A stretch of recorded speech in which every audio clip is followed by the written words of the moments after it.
Another day of practicing guitar every day. Woo, I'm tired.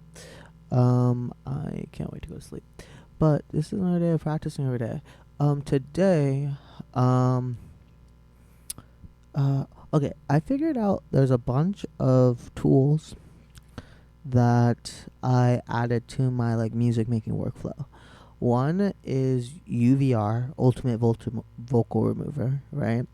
That's great because it like takes your beats and it like splits them into stems. So if I hear a cool drum loop or drum beat or melody, I can um separate like I can download the beat and then I can split it up and I can like see how someone made the melody and maybe use it for my own melody. Um and so that's one thing I like. Another one is a um audio to MIDI, so it'll take like any like monophonic, which means one note at a time, or polyphonic, which is like chords and stuff, and translate that into MIDI, which is really good because then I can take what I'm doing on guitar and without even buying the triple Fisher Play thing, um, and use that to convert like my guitar into like maybe something from a synth, or take like stuff that I coded up, like a synth that I coded up in Tidal Cycles, and convert that into a different synth very easily, into MIDI without having to figure out how to like output MIDI from Tidal Cycles. I'm sure I could do that, but I think this might be easier, right? And so those are all new things, and they're all free and open source. Um, the audio to MIDI one comes from Spotify. Spotify made like a free audio to MIDI kind of thing. And then Ultimate Vocal Remover. I don't know where that came from, but it's also free. And I've been using the MacBook because it has like an integrated GPU kind of thing in it, and so I can actually like run like these AI model things locally and use these tools locally. So I've been playing a lot more with the Mac. And then the other thing is I've been starting to really think when I'm playing these shapes now about like what number is what, right? So, if I'm in the C shape, I know this is 7, this is 1, and this is 6. And I'm trying to like get to a point where like I just know that like off the top of my head, off rip, I know that. And so I'm not quite there yet. One thing that I did for fun that I think might be a useful thing is finding a song, right? And writing down the scale intervals that are played in it. So like today I was doing like Romeo and Juliet, and it's in like G major. It's in G major. I'm looking at my notes. Um, it was in G major, and it's like really just 5, 6, 7, and like once you hit 1, and it's really like cementing in my head. Okay, this is where 5 is. This is where 6 and 7 is. And like I always know this is 5. This is 5. Not even like I know it if I think about it. Like if I look at the pattern, I can think about it. But it's like knowing it in like the same way that like automatically that this is 5. Like the way that like I'm typing on a keyboard and I know where the S key is or the space bar is or whatnot. That's how I want 1, 2, 3, 4, 5, 6 of the major scale to sit in my head for each of these scale shapes. Now that we have them in our head, I think the next step is to know like, okay, where is 7? We're playing this. What is it? So I think we'll go back, and I think that'll also help me with knowing where my chords are in the shape as well. Like, because I know the triad shapes now. I've been practicing that as well. So we have we'll practice a few of those, but we have this one, and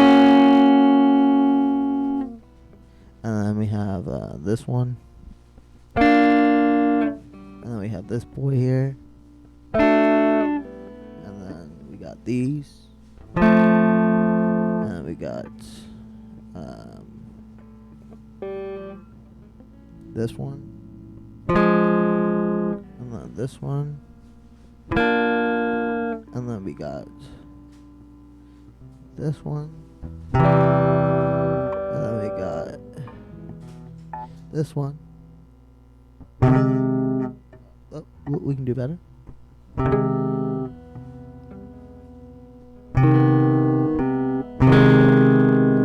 then we got this one here.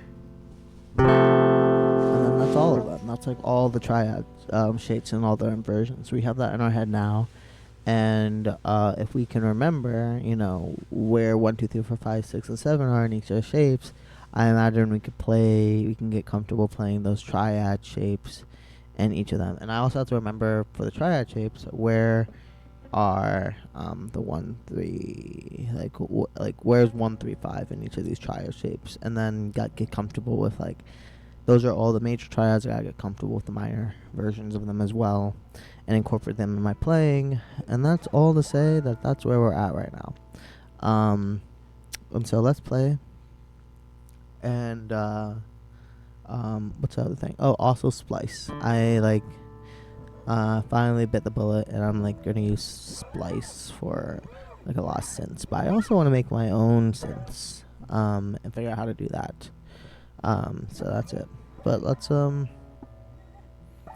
that. And I think what I'm gonna try to do is say what I'm going to, right? As an exercise, right? So let's go.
Okay, that's it for our planning for today. That's where we're at with it. I'll catch you guys tomorrow. Bye bye.